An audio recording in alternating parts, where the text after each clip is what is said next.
I'm Dhairya. Welcome or welcome back to my channel. Today I'm sharing all the tips with you to make perfect donuts at home. These donuts will turn out to be super soft and fluffy, so let's get started. In a cup, take warm milk, add sugar and active dry yeast.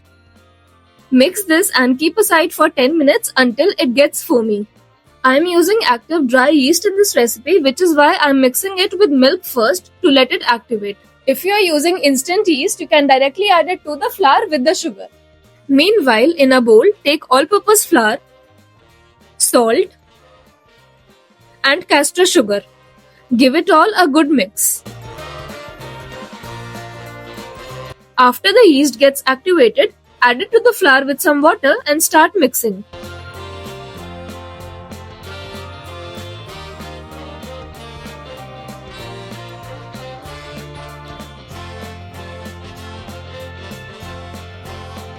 We have to keep on adding a little water at a time and make a dough.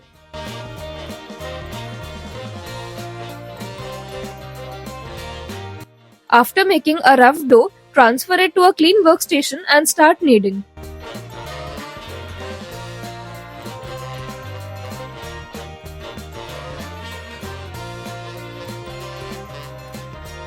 If the dough is feeling sticky, you can sprinkle some dry flour. Continue to knead it for 5 minutes. We have to tear the dough away from our body and then bring it back.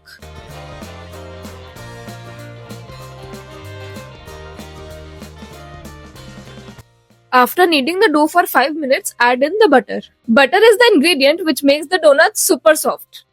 We have to incorporate this entire butter into the dough.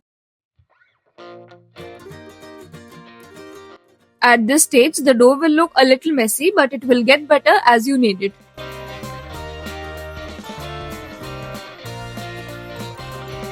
Start tearing the dough away from your body and then bring it back. Keep repeating this process and rotate the dough as you go.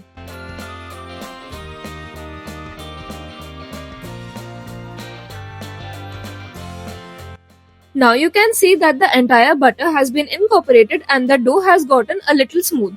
Continue to knead for another 5 minutes. The most important step of the entire process is correct kneading. But how do we know कि कितना knead करना है and when to stop? And that's why we do the window pane test. Window pane test is done to know if the bread dough is ready or we need to knead it more.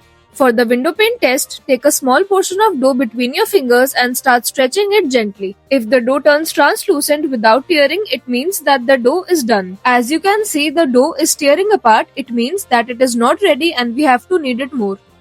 Continue to knead for 5 more minutes. The window pane test shows that the dough is not tearing even if we stretch it to the point that it turns translucent. It means that when the bread dough will rise and get double in size, it will not tear apart. If the dough tears when you perform the window pane test, it means that the dough is not ready and you need to knead it more. The process of kneading by hand takes about 15 minutes. That means whenever you are kneading, stop after 10 minutes to perform the window pane test. If the dough is not done and it's tearing apart, continue to knead for another 5 minutes and perform the window pane test again, and so on. After kneading for 5 more minutes and performing the window pane test again, and as you can see the dough is not tearing, it means it's done. Take a large bowl and brush it well with oil. Keep the dough inside and brush the top with oil as well. We will cover this dough with a damp muslin cloth and keep it in a warm place to let it rise and get double in size. After 1 to 1.5 hours, the dough will get double in size. Apply a little flour to your hand and punch out the air.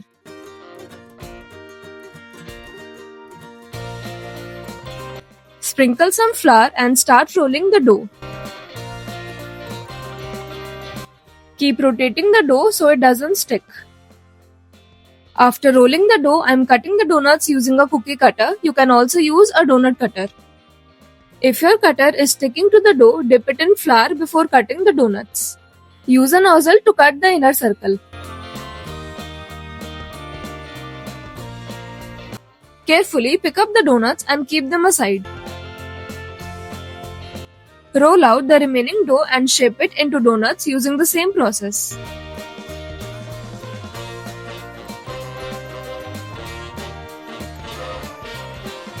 After shaping all the donuts, cut some baking paper pieces. We will place each donut on a piece of baking paper. Cover the donuts with a damp muslin cloth and keep them in a warm place to let them rise. We are covering the donuts with a damp muslin cloth because we don't want the top of the donuts to dry up. Make sure to not use a very heavy kitchen towel to cover the donuts, otherwise due to the weight of the towel the donuts might not rise. We have to keep the donuts at a warm place to let them rise. In summers, the donuts will rise at room temperature without any problem. But at winters, what I like to do is preheat my oven at 30 degrees Celsius for 10 minutes, turn it off and then keep the donuts inside to rise. The oven creates a warm environment for the donuts to rise.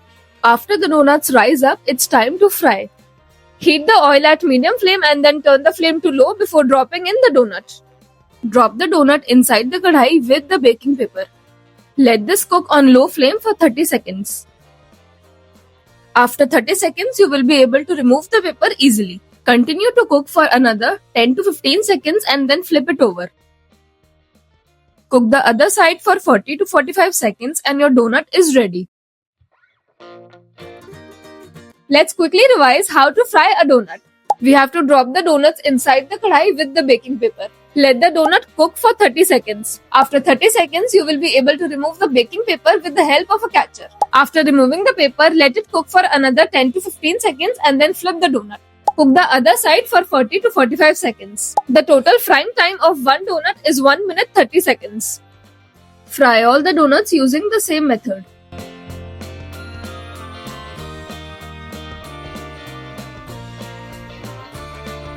After the donuts cool down a bit, it's time to decorate them. Take a pan half filled with water and keep it on medium flame. On the pan, we will put a bowl of chopped white chocolate. The chocolate will melt with the heat of the boiling water. This method is known as the double boiler method. Keep stirring the chocolate as it melts. Once the chocolate is completely melted, take it off the flame. Now you can use this chocolate as it is or add the color of your choice. I am adding pink gel color to the chocolate. Remember that you should never add liquid food coloring to the chocolate. You can use gel color or powder colors.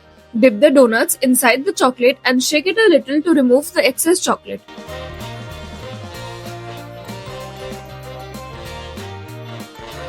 Before the chocolate sets, you can add sprinkles of your choice.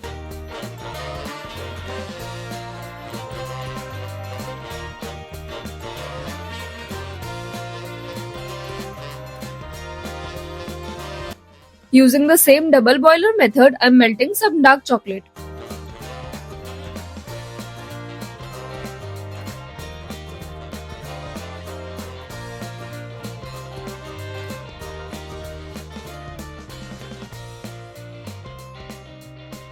To form a zigzag pattern, fill your piping bag with melted chocolate and drizzle over the donuts.